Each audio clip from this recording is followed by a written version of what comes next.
Dinhi, subo nga palandungon nga kasagaran sa mga batanong bulanon, ang kabilin ni Presidente Carlos P. Garcia dili na gyud nila mahandom. Kana kay bisan sa mga tunghaan, wala na kaayo hingusgi ang kasaysayan, bisan kun kini kalabot sa mga bulanon nga giilang banggiitan. Si Carlos P. Garcia bulanong maestro, magbabalak, nahimong leader sa mga gerilya batok sa mga Hapon.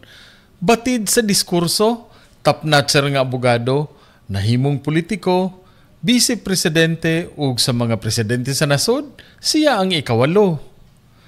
Karon, salamat sa National Museum of the Philippines nga may sanga nga buhatan sa Bohol.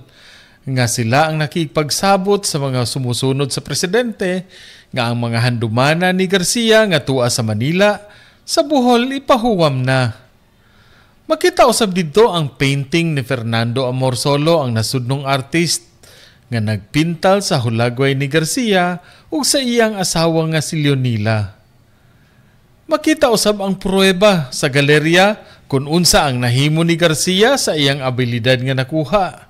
Chess player, magbabalak, representante sa Kongreso, vice-presidente ug ang iyang notado nga mga presidential policies sama sa dugukan sa buy local ug nga ang Filipino First policy.